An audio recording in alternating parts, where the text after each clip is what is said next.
And so this is the story of how the announcement of the birth of Jesus was made to the shepherds.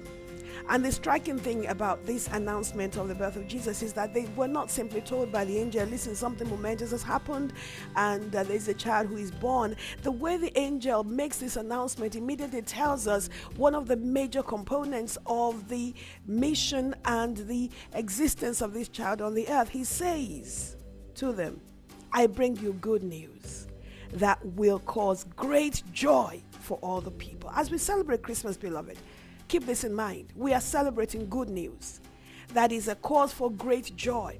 Today, there are many believers who have become ambivalent about their faith, who have become fearful, who have become worried, who face criticism from the world, and people give you the impression that perhaps what you believe is not good news.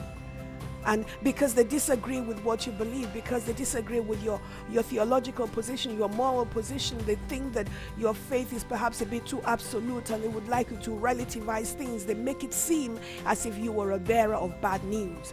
They make it seem as if what you believe is not something that brings joy to people, but that brings condemnation to people. And there are many Christians who are backtracking on the basic tenets of the faith because they think that they are bearers of bad news. Beloved, we are bearers of good news.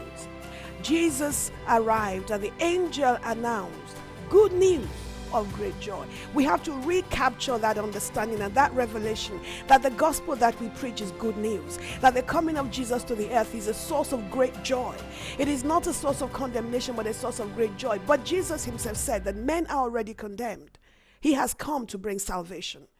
We must recapture that and realize once again that we carry a message that is necessary for a generation, that we carry news that is supposed to transform the lives of people, reconnect them to God, connect them to God, and bring joy into their lives, that the gospel brings joy, that the news concerning Jesus is a continual, unending, perpetual, and eternal source of joy.